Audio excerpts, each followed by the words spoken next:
Hi, everybody. Thank you so much for being here. Welcome to East City Bookshop. Welcome to everybody who is joining us via Zoom webinar for the live stream. We are so glad that you can be here with us as well. My name is Emily Summer. I am the buyer here at East City Bookshop, and it is my absolute pleasure to be here today to celebrate the Celebrants and Steven Rowley. And I can tell by your applause that you all are very excited to be here as well. Yay! So if you have attended any events with us before, and I have hosted, you will know that I always say I am the buyer for the store, which means I am not our events manager. I do not have to work events. So I only work and introduce the events when I really care about the book or the author, or in this case, both. And this is particularly special to us because we feel like as a store, we have sort of grown up with Steven's books. So we at East City Bookshop opened in the spring of 2016, just before Lily and the Octopus was published. And we were lucky enough for Steven to come by and sign copies of that book. As a dog-friendly bookstore, we were especially touched by Lily. And I just shared a picture of Laurie, our owner, and Steven and me in 2016. And we have welcomed him back for the book since then. For the editor, we were lucky enough to have him stop by and sign copies while we were masked in 2021 for the Guncle, which might be how some of you discovered him. And now we're thrilled to be here to celebrate and discuss the New York Times best-selling The Celebrants. Yay! And in addition to that accolade, one more accolade has accumulated since Steven was here last, and that is that he won the most recent Thurber Prize for American Humor, which is a really big deal. So we are so thrilled that Steven is here today. There will be time for question and answer after the talk. So please save your questions. If you're in the audience here, please speak up. You won't be mic'd, so shout it out. Steven and Roswell will repeat the question into the mic for our audience at home. And if you're watching on Zoom, you can submit questions via the Q&A feature there. And my colleague Camilla will read them here, so everybody can participate. So in conversation with Steven tonight is Roswell Encina, the Chief Communications Officer for the Library of Congress. And we could not be more excited to have them both with us. Thank you again, everybody, for being here, and welcome Steven and Roswell. Thank you. Hey, Steven. Is this thing on? Now it is. All right. So a lot to congratulate you for. You heard the Thurber Prize. You don't have to do that. I'm already a little sick of me. No, you do. Yeah. We're not yet. So you're a New York Times best-selling author. For a whole 24 hours now. Yeah, I know. Yeah. That's why we know. And you're Jenna Bush's Read with Jenna selection for June. I mean, for all the authors. See, they're tired of applauding already. Yeah. But that's a big deal. That is a big deal. For those who aren't really aware, this sort of celebrity book clubs now are really driving publishing and sort of changing the industry in a way. So Reese Witherspoon has one. Jenna has one for the Today Show. The Godmother, Oprah, still going strong. She's got 2 of her books on the bestseller list right now. Natalie Portman, Emma Roberts for the Bellatrix. And so it is a real honor to How does that call go? Like, does the Today Show just call you, like Hoda calls you, or Hoda calls? So I'm laughing here for a moment. For those who don't know, like I am married to another author, Byron Lane, who had a book come out the same day as the Celebrants called Big Gay Wedding. And so for the first week we were on tour together. And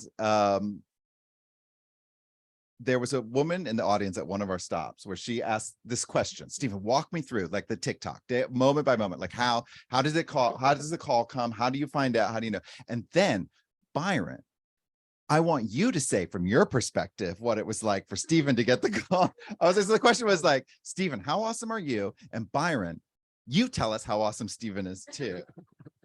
And I felt bad for him. But yeah, it's very exciting. I can only say how it happened for me. I don't know if this is how it happens for everyone or for every author, but I had the chance to, she had read the book early on and she absolutely reads the books herself. She wanted to talk to me. And this was in late October. Wait. So when you asked me to moderate this, you knew it already? Sorry. Yeah, I did. There was a lot. I couldn't tell you. But yeah, and so we had just had a conversation about the book, and it was actually surprisingly moving because I had just turned it into my the finished. I hadn't even been copy edited yet. I had just turned it in, and when you write a book, it's yours and yours alone for so long. So just be able to talk to someone who had also read it, just to engage with someone as a reader was like really exciting. And then the fact that, you know, it was Jenna Bush Hager, and who knows where this could lead. And then I got the official notification from my publisher that they were offering it as the June book club pick, I think in December. Wow. I think that was a Christmas gift. But then they put the fear of God into you, like you're not allowed to tell anybody. We're not allowed to tell anybody. Her father's gonna hunt you down. I'm not going to touch that one. I'm not going to touch that one. But I didn't even tell my mother because. So we'll get it. I have a funny story about my mother and the Thurber Prize later. We can get into that afterwards. But yeah, I've known for that long. Let's talk about the Celebrants. So for many of you who haven't read the book yet, it will be a spoiler-free conversation. It's been out for a whole week. What are you waiting for? No, the worst is people was like, I read it in one afternoon. When's the next one? I'm like, yeah, I took it to Katie right here in the front row. It's a problem. It took me, a year and a half to write, and you read it in one afternoon. Okay. So what's, the genesis of it? Like, where did you get this idea of a living funeral or a pact among friends? Is this from your personal experience, or did it come naturally? So the Celebrants, for those who may not know, is about a group of college friends who lose one of their own to suicide right before graduation in 1995. And after attending his funeral, and hearing all the things that were said about him, think that he might have made a very different choice if he had heard how much he was loved here. And so they make a pact, because they're about to scatter to the wind after graduation. They make a pact that for each one of them, they will come back together and reassemble at each one of their lowest points in life and throw their funeral while they're still alive to attend it, so they can hear how needed they are here and how much they are loved. And then they go their separate ways, not thinking they're ever going to trigger this pact, but then life happens in a way. I do have friends from college. That's true. I do not have such a pact, but very early on in the pandemic, when we were all sheltering at home, I was doing what many of us were doing, which was scrolling through Netflix, and I almost said the A word in a independent bookstore. We'll say Hulu. And looking for movies that might bring some comfort, movies maybe I'd seen but hadn't seen recently and would be fun to watch again. And I stumbled across The Big Chill. Does anybody remember this movie? So it's about a group of college friends who reunite after the death of one of the first one of theirs passed away, and it's sort of about middle age and how their all their dreams didn't come true, lives didn't turn out exactly how they thought, and it's about middle-age ennui and what is the back half of our lives going to look like. And all the characters are 35 years old. And as someone who was turning 50 that year, I was like, this is not comforting. This is not comforting at all. So but that was kind of like the jumping off point. And then on top of that, I had lost one of my best friends from college to breast cancer. And that experience had very much informed the Sarah character from the Guncle, the mother from the Guncle. And so I think I was still working through some of that grief and grieving. Yeah. Do you think, you mentioned The Big Chill, do you think this book will be like The Big Chill for Generation X and millennials, how The Big Chill was for baby boomers?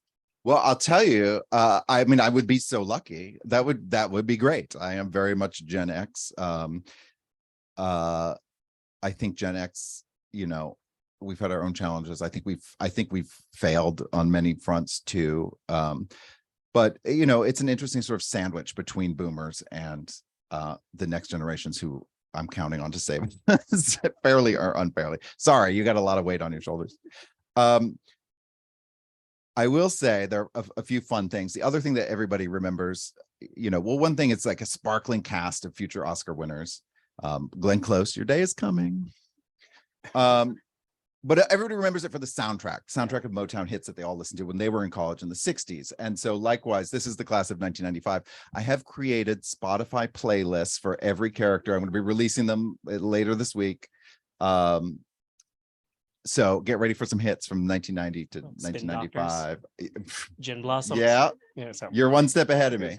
So forget if you're a Carrie or Miranda or whatever. I want to know what character you are from this book based on which playlist you like. So let's speak about living funerals. Where did that idea come from? Like, did you actually go through one with a friend, or are you thinking doing one for yourself? I don't know if I could just throw one for myself. We could do one right now. Should I just pass the mic around? Do you all want to just say nice things about me? That would be great. I joke. I posted about this on Instagram the other day.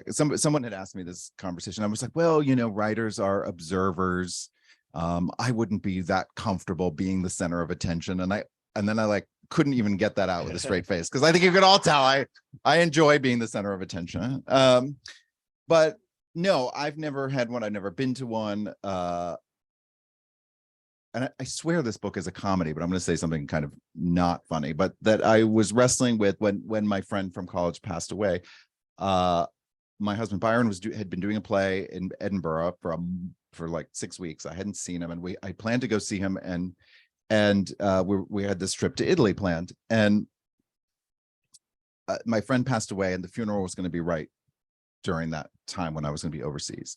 And I was really torn about what to do, and what was the right choice and everything. And every single one of our friends said, no, she would want you to go on the trip. Funerals are for the living. Funerals are for the living, in that, she's not going to care. Yeah. But it's for the people who need comfort and to need community and need to come together in that moment. And they were like, we've got it covered. But that's something that stuck with me, and I still don't know if I made the right decision, but it's that just phrase stuck in my head. Would you ever want one? Like, would you have a theme? Do you have yeah, do you like cake pops? Do you have a cocktail picked out? In the book, we won't, clearly, I don't want to say, but each one of the characters have a different location for each of their living legends. Living funerals. Yeah, I don't think I've given it that enough thought yet, but maybe I should. I will say that, I mean, going out on tour like this is truly lovely. There is an element of this that feels a little bit like I'm up here, you're all looking at me. It feels a little bit like that in a strange sort of way. And this is so incredibly moving, because when I didn't get to tour for the Gunkel, so I think a lot of you maybe know me from that book, and so I didn't really have an understanding of the impact that book had, both on readers and on my career, until seeing these sort of incredible crowds turn out. Because with my first two books, I was only going places where my friends and family lived. So I'm like, Mom, can you bring 6 friends? It's like, when you do like I live in LA, everyone's in an improv troupe. It's like, will you come see my improv show? And you're like, oh God. But in order for them to perform at the theater, they make them bring 10 friends, and it sort of felt like book tour used to be like that. But they were all bringers. But now I'm like, there's some lovely familiar faces here, but many of you were yet to be friends. So I'm very excited about that. So there's a big theme of the book of you only live once. One of my favorite quotes in the book is on page 286. Yes, I read it. You actually read it. I read it. See, I have tabs. By the way, if you look at the cover, it looks like you don't have to read it, but do buy it. It looks great on a coffee table. I match it. So you did dress to match the book today, which is so. Good. But you wrote. I dress like I work at a Lady Foot Locker.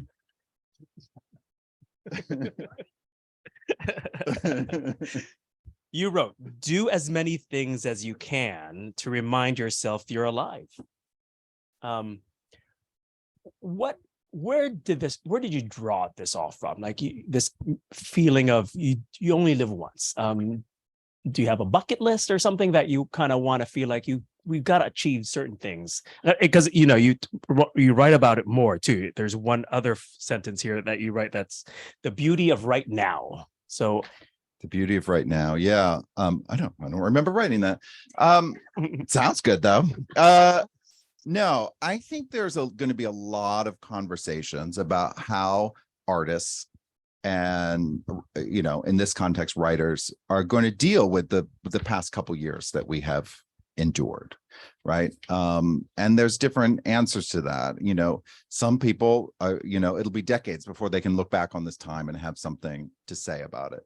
Some people rushed right in. One of my favorite writers is Elizabeth Strout, and she wrote a book called Lucy by the Sea. I don't know if any of you have read it. It's gorgeously written, and yet I want to send her my therapy bill for doing, because it is almost like a TikTok reliving of the year 2020.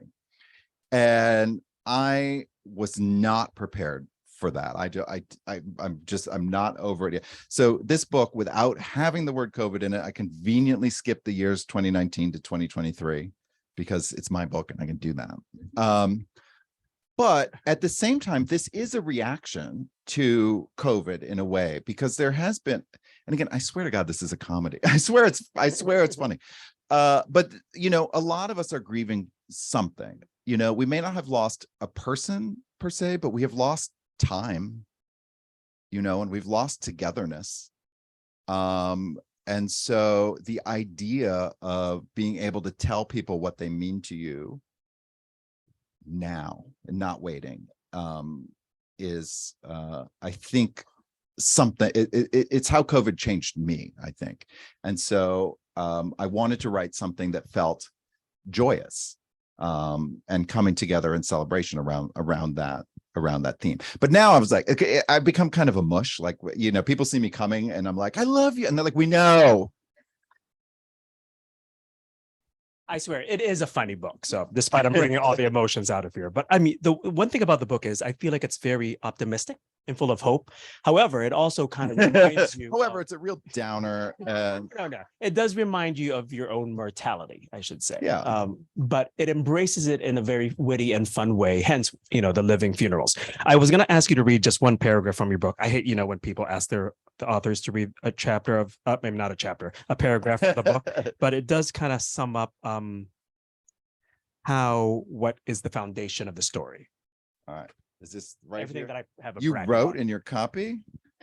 I bought it. I can. Wait, I didn't send you one? I'm helping independent bookstores. You're helping independent bookstores, which we should all do. Absolutely. By the way, I read the audio. I narrated the audiobook for this as I did for the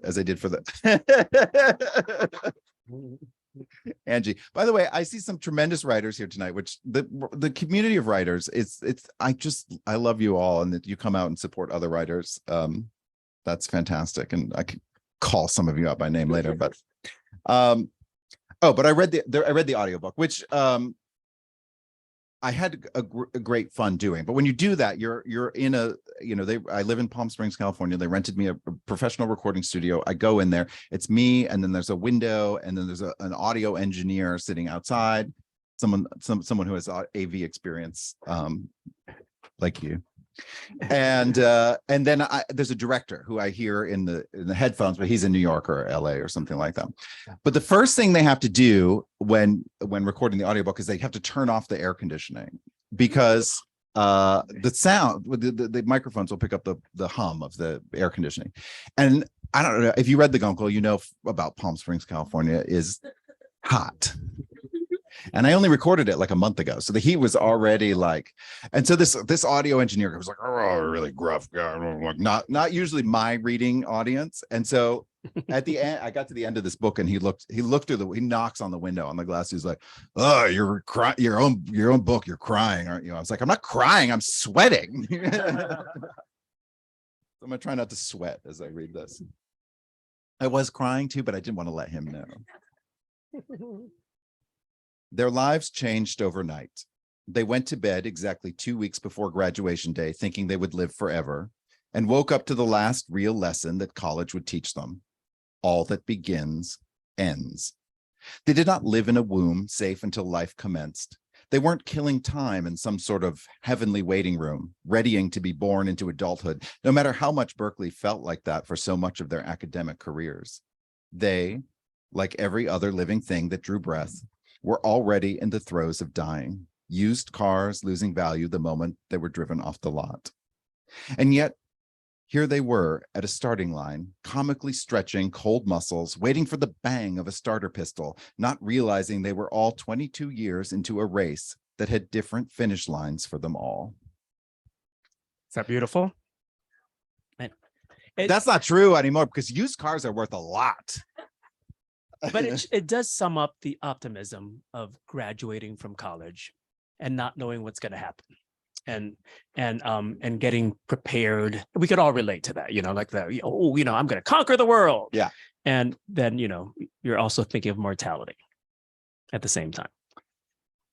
Yeah, I guess. Yeah. There's something important about these friendships, particularly for me. I think, people who knew you, it must be like when you had dreams, as if all our dreams are dead now. But, when you had the youthful dreams, and when you had, before you were married, before you, had a career, before some of this life got locked into place, and then also know you now and know how life turned out, and they still accept you and still love you. Even they're the bridge that really can reconcile those two versions of self sometimes. And I think there's something really, and it doesn't have to be college friends, right? It can be cousins, it can be siblings, it can be grade school friends, or whomever, just someone who has known you for a long time and has loved you. Being Pride Week in DC, it does kind of sum up that the heck you say that you do have your family, then you do have your the family you chose. Found family is something that is very present both in my work and in a lot of queer literature too. Yeah, I think it's an important theme. So I promise we're going to stay away from any spoilers, but I do kind of want to ask you certain things and well, places now we should about. Read the last page. But I was going to ask you. So certain places, Puerto Vallarta. So full disclosure, I've been on vacation with Steven in Puerto Vallarta, Mexico. So I was going to ask you, why Puerto Vallarta, and when you went there, why did you decide I've got to put this in the book? And why Casa Kimberly? And Casa Kimberly is the hotel that Richard Burton bought for Elizabeth Taylor when they were shooting a movie there back in the day. Yeah. Well, I would say, God help any of you who are friends with or related to writers, because we are sponges. Right. And we will take things from your lives or our lives together.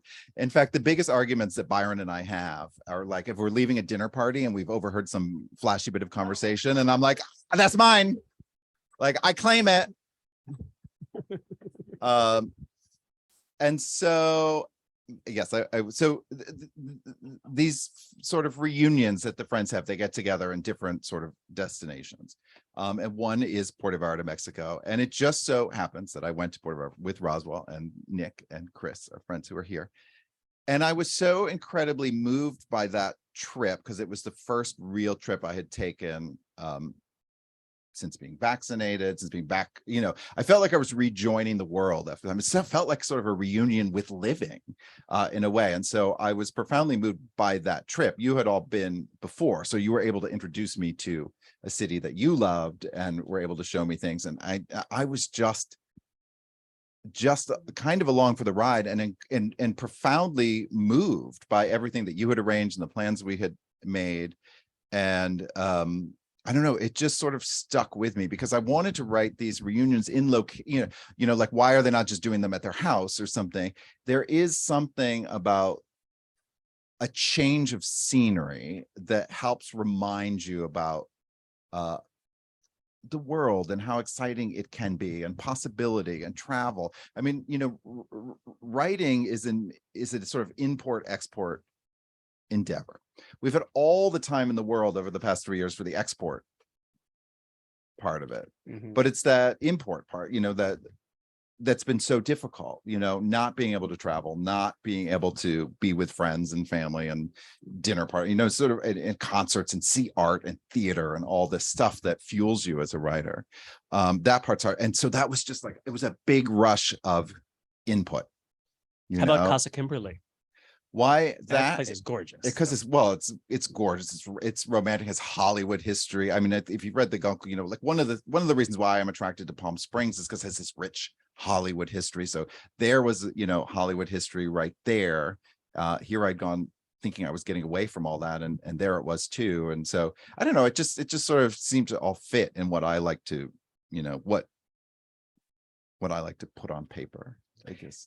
There are there are a lot of nuggets of pop culture in the book. One of them that kind of stuck in my head is Ace of Base. They're Nazis. Yeah, in the book. I mean, I've Pause not watched pause Pitch the Perfect pause the the same way recording of anymore. this for a minute. No, I'm just kidding. Yeah, so I wrote the Ace of Base were Nazis in this book. Remember that I saw the sign? Yeah. I didn't see the sign that were Nazis at first, but apparently this is a rumor that was going on for a long time. And so I look into it, and yes, the lead singer has since apologized for views from his Look at the youth. camera. He apologized. But then I'm like, I'm gonna get sued. I can't call Ace of Base Nazis. Maybe we should pause the record. No, I'm just kidding. But I went to the sort of legal, I went through a thorough reading of that section with the legal team at Penguin Random House to make sure that I could say that. Another thing is prison consultants. That's a thing. That is a thing. Wow. That is a thing. Yeah. We're not. I'm trying not to give anything away, Yeah. but it's right there on the. Oh, is it on the Yeah. jacket? By the way, I'm obsessed with this cover. Can I just hold? Well, here I have a copy here, and I particularly love the spine. Talk about Pride Month, like that rainbow on the spine. But I recognize several bookstagrammers here, and you all a lot of you like to arrange your books by spine color. And let me just tell you this: you're fucked with this book. Good luck trying to get. Well, you're just gonna have to keep it out. Yeah. You're gonna have to keep it out. Can't go on. It's gonna have to go face out or something on the shelf. So did you have to interview a prison consultant or anybody or connected to any of the fields? So that a prison characters consultant are? is somebody, if you are sentenced to prison, yes, you can hire what is a prison consultant. Again, this is a very classist. This is a very privileged thing. This is for Martha Stewart. Would have a prison consultant before going in. That this should tell you what to expect, how best to survive. It's usually someone who has done time that can tell you from their personal experience. Did I talk to one in person? No, but I did do a lot of research and reading up on. You mentioned the Gunkel. Mhm. Early on in the book, it mentioned the people upstairs. Yeah. Is this in the same Gunkel universe then? It's is in there the going to be a Steven Rowley-verse. Rowley? Yes, multiverse. Rowley-verse. No, I'm so. I don't know what to say about the Gunkel. It's this magical book that sort of keeps giving back to me. It's brought so many wonderful people into my life and so many friends, and the Thurber Prize for American Humor, and it's just magical. So I'm like, yeah, I still want to live in the world. I still want to live in the world of the Gunkel. So yeah, it's just this little Easter egg, and the first or second page, I mentioned the characters are watching the show that Patrick was on.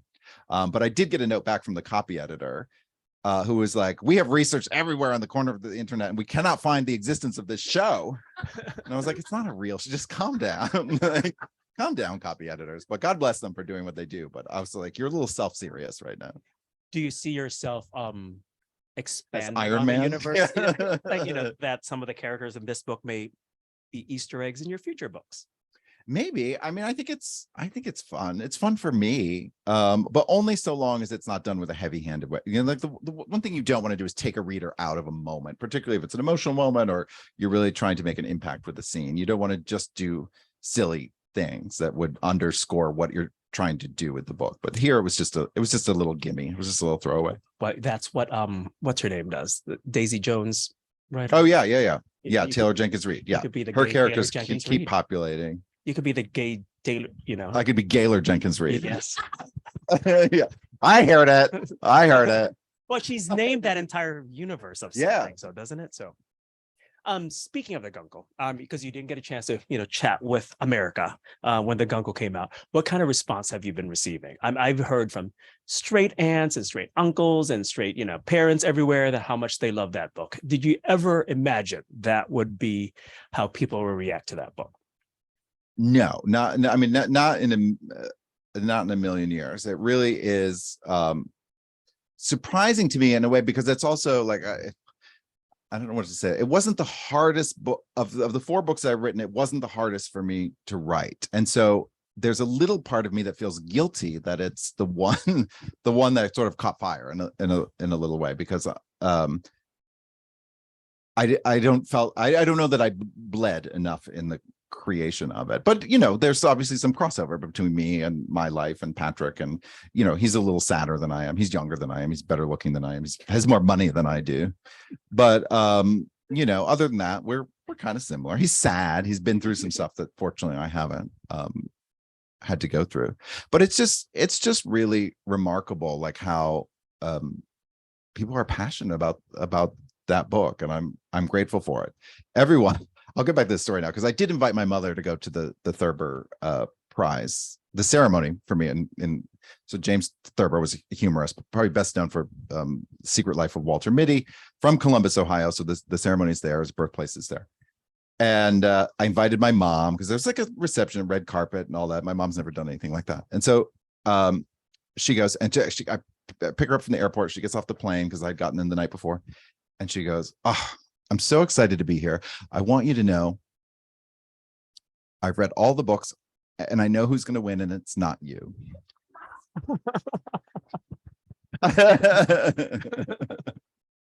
That's tough. Is this going out live right now? Is there a chance she's watching this?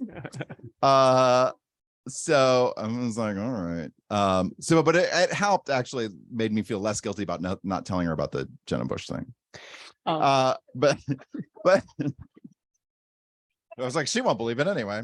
But there was a lot of fun, and I had bought a suit. By the way, I'm going to be on the Today Show in 2 weeks, and I bought a new suit for that.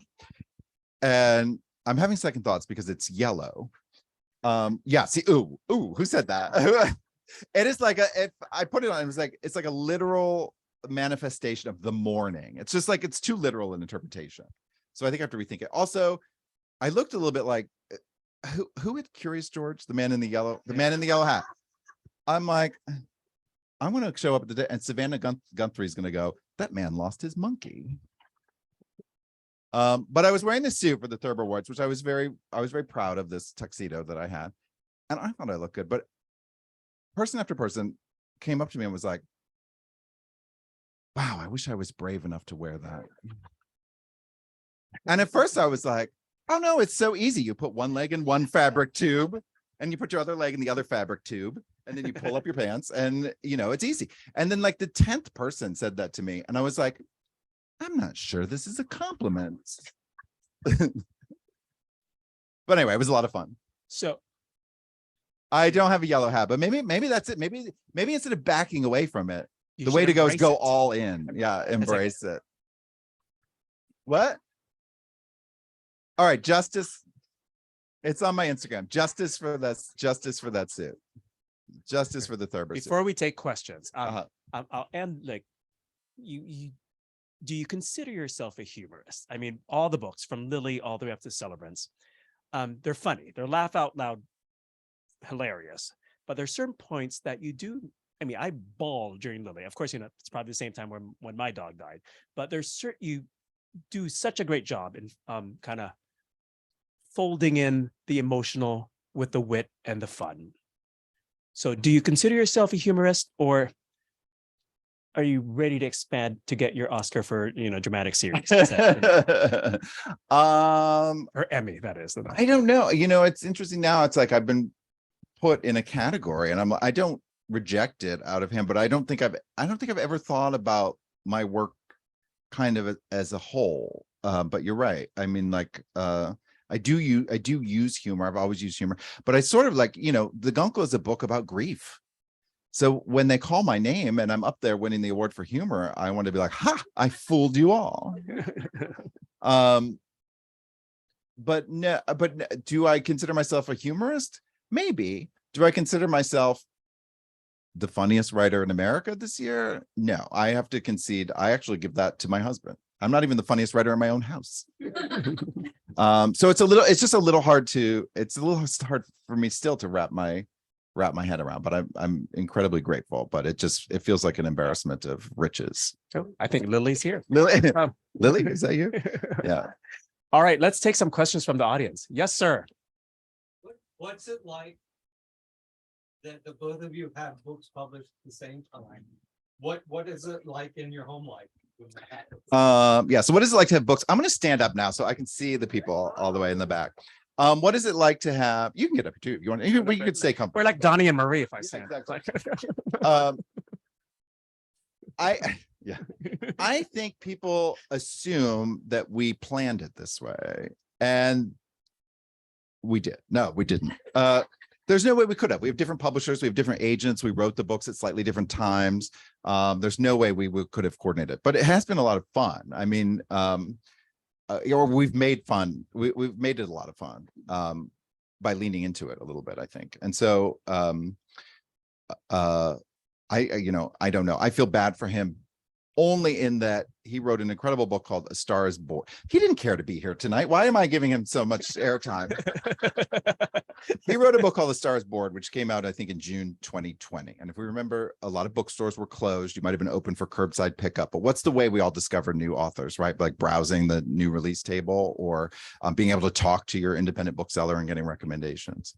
And so he missed out on that. And then here, his book was first placed on that date, and mine was sort of placed later. And I don't know why exactly, other than the casual homophobia of assuming gay people only exist in June. But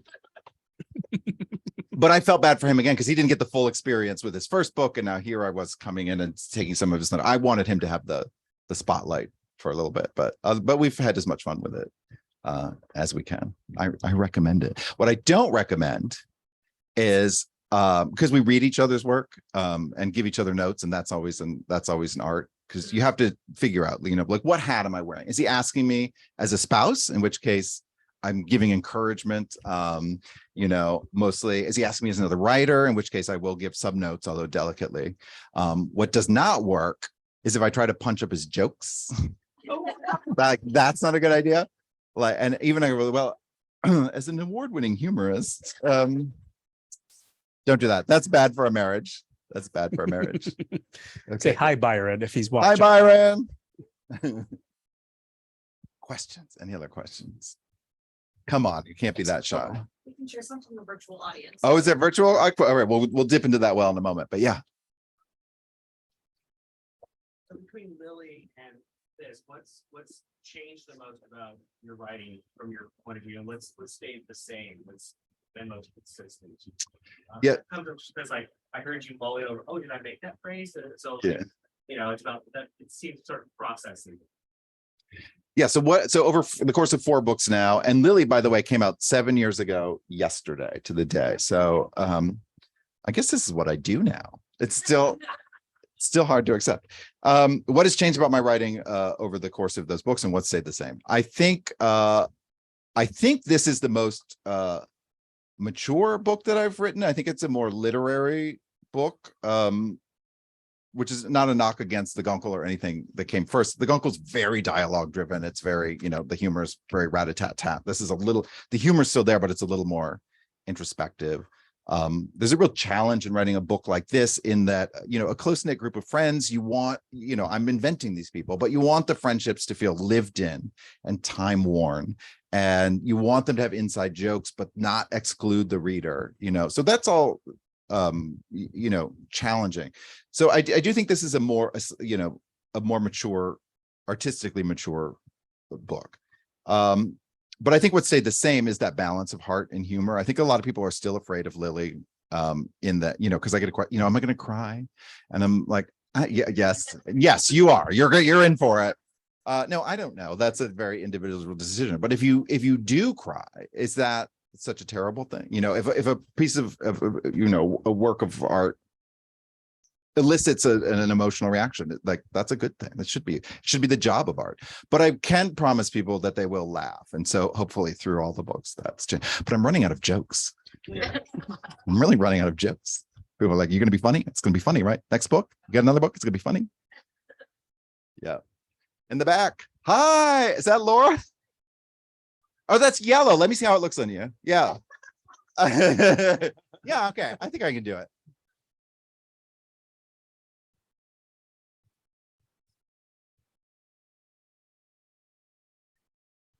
Hello. So you're so how much the book changed during the writing process, during revision? So those of you may know, I also wrote a book called The Editor. So you can just imagine the esteem in which I hold editors, integral part of the process, and I have one of the best. So I'm very lucky that way.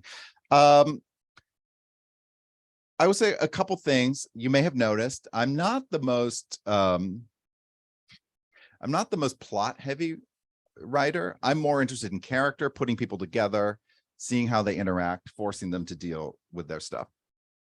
I said the other day, I phrased it poorly. I was like, I don't care about plot, but that's not true.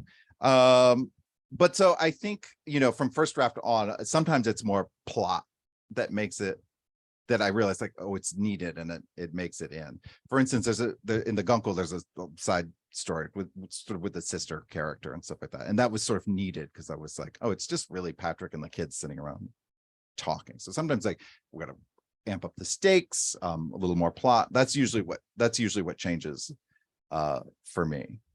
Yeah. Yes.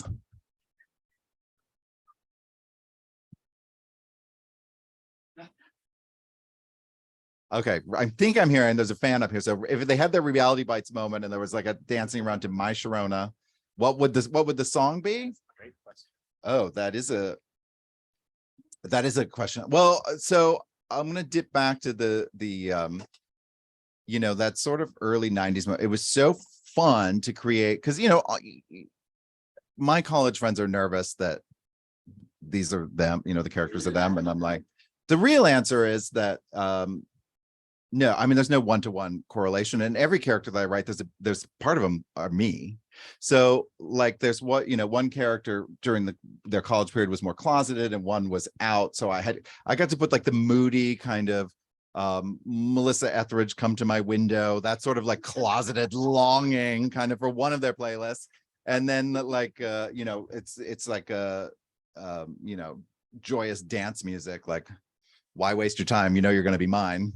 I'm not gonna try to sing, but but I think but it's for the women. I keep thinking of so like Four Non-Blondes, What's Going On, like that might be a good choice.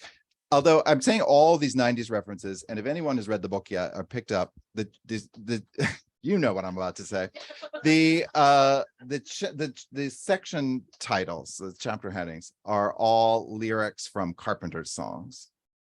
Not the 90s, but I love the Carpenters. I'm going to die on this hill. I'm going to make you all love them too. So maybe it's Rainy Days and Mondays. I don't know. Yeah. More questions? Yes. Oh, in the front row here. Yes, ma'am. She has a Gunkel. Look at her. She has a Gunkel t-shirt on that's also yellow. Yeah. So you said that the Gunkel was not the hardest book to write. Which one was the hardest book to write? And because I'm the problem, what are you working on? you are the one. So what was the hardest book to write? I think well, this one was hard. It was emotionally hard because I was also dealing with a loss. The Editor was a book that I did the absolute most research for because it is about a young writer who gets his big break when his novel is acquired by Jacqueline Kennedy Onassis, perhaps the most famous person ever to work as a book editor. And she had this extraordinary 15-year career, which not a lot of people remember anymore, but I think it's one of the most fascinating things about her. And she sublimated so much of her life to these two marriages. And when her second husband died, what she wanted to do, I mean, she could have lived on a yacht for the rest of her life, but what she wanted to do was go to work, like go to an office, and she had this really extraordinary career. But that required talking to a lot of, there's book research, which you can do, but then I also did, the scene took place in her house. So I got old issues of Architectural Digest that profiled the auction catalog of her things when they died, so I could try to recreate her house. I read the books that she edited at the time when that story took place, so I could figure out what thoughts might have been at the forefront of her mind, what other things was she interested in that particular time. Putting together a puzzle, that way. That was, I think, the hardest, because I felt such a responsibility in using a real life historical figure within fiction. Yeah. And what's next? I don't know. I'm not ready to get there yet. Maybe we'll close out. Hi. my most favorite character in this book or any in this book. I'm going to say, I think it was Naomi. If anyone who has read this now, I've gotten some pushback on this because some people don't like her, but she is someone who will strike at your insecurity first, poke around in there but she does it because it's a defense mechanism because she's so afraid you're going to find her insecurity first. I think I have a friend like this. But I also think like the great thing about long-standing friends is you can say awful things to each other. So you don't always have to be the best version of you. No, you disagree? Like, no, they have to love you. They have to forgive you, kind of like, yeah. But no, you don't always have to be the best version of yourself. It's okay if you have a bad day or you need to take it out on something. Hopefully that those types of friends will. Which one can you relate to the most? Which one can I relate to? Oh, I mean, I guess I have main character syndrome. I guess I'm Jordan. Which one? Well, there are two Jordans. I was thinking the other is Jordy. You want to ask where those names come from? Is that where the next question is? You already know where those names come from. Okay. Yes. Hi. Several of your books are being pursued for films and such. Has this been yet if you're allowed to share? Yeah, so film and TV adaptations of the books. In addition to being a novelist, I am also a proud member of the Writers Guild of the WGA. And therefore, I'm on strike. Good night.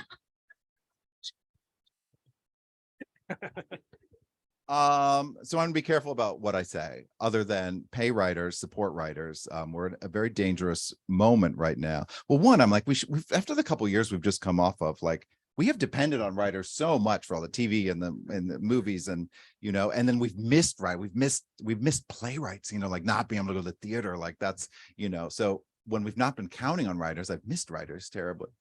But also with the advent of AI, which is, by the way, it's not intelligence, it's theft, right? Because what they do is they input every piece of art created by a human and then try to get it to spit something back out. That's not intelligence. I'm on my soapbox now. And it's a scary moment to be a writer. I mean, like, I was always told, like, oh, the one job that can never be replaced by a robot is, a writer, an artist, the thing. And here we are in this moment. Is kind of scary. Yes, this book has been optioned by NBC Universal as a television series. So we will see. We'll see. Don't go home and set your DVRs though, because literally nothing's happening with it at the moment because of the strike. I think of the movies, the one that's closest to happening is the Gonco. But we have to resolve the strike, but hopefully that will be, I could be in production this fall if we can get our act together. Movie theater. It's a theatrical movie from Lionsgate that's coming. Can you say who's playing Patrick? Or you're not allowed? I know who's playing Patrick. Well, let's do this instead. If you had a dream cast for the Celebrants, who would it be? Is it Peter? For the Celebrants. Yeah. That's great. I can't, I'm a huge fan of Toni Collette. I was thinking of her for Marielle a bit. Does anybody know the actor Lee Pace? Yes. Yeah. So I was envisioning him as Jordy, the 6'4" college swimmer. I would climb that like a tree. Byron didn't care enough to be here. He's say this. Yeah. So I've had a few. How about the other Jordan? The other Jordan, Craig. And I don't know. This is not right because Naomi is Japanese, but Awkwafina has the right spirit, and she's not the right age, but that. There's technology to make her look. There's technology to change her race. No. To make her look old. To make her look older. Yeah. Yeah. I don't know. I don't know the other Jordan. Ricky Martin. Maybe I still just want to meet Ricky Martin. Yeah. Yeah. All right. So should we take a couple virtual questions? Oh, you're right. It's a question probably The- from it- Byron. Yeah, Byron's at home now. Going, cut his mic, cut his mic. Yeah. Today's Show book club pick gets canceled for drinking before the book event. Yeah. Oh yeah, we hit that. Okay, good. We hit all the subjects. Yes, the gentleman in the tie. Hello. Have any of your books ever been challenged or banned? And if not, have you thought through what your response would be? Oh. And if not, have you thought about stepping up your game to make sure the next one for sure will get banned? That sounds more fun, actually. You know, if any of my books have been banned, I'm not aware of it. But I will say this. The Gunkel was out for a whole. Does anybody have a copy of the Gunkel handy? I know you do. So they're the cover, right? Everybody knows the cover. Oops. And so it's you know, it's the man in the caftan, man in the yellow, the man in the caftan leading, you know, children to where, I don't know, a life of sin, apparently, according to some. I got no pushback on this book for a full year after it was published. And then Ron DeSantis comes in Florida and Don't Say Gay. And suddenly there was a very coordinated hate attack against me on Twitter. They seized on the cover of this book, not clearly hadn't read it, not huge readers, apparently. But suddenly I was on the receiving end of hate of being called a groomer and every, you know, other thing, because it's a book where a gay man has custody of children. But it's one thing that when you ask me, will the movie be in theater? That's something I'm incredibly proud of. A big budget studio, theatrical, family film with a queer lead. Take that, Florida. But yeah, it's difficult. It's difficult. And there's a wonderful new Judy Blume documentary, if has anybody seen it? And I think about this stuff from her perspective too. Someone who has gone through her books being banned 50 years ago and now is still here and seeing her books targeted, you know, for bans now when we thought we'd left this behind in the Reagan era. It's got to be disheartening. It's got to be, you know, my hearts are broken for so many reasons now, not just attacks against LGBTQ people, but attacks against women's rights, the defunding of libraries, something that should be sacred, banning of books again. Like these are all horrible, nefarious things happening, and we all have to be diligent. We have time for one more question. But I swear the book is funny. We have an online question, looks like. Books / authors you've read recently and you are currently not allowed to say bye. Yeah, not much of a reader. No, just kidding. Take his mic, cut his mic.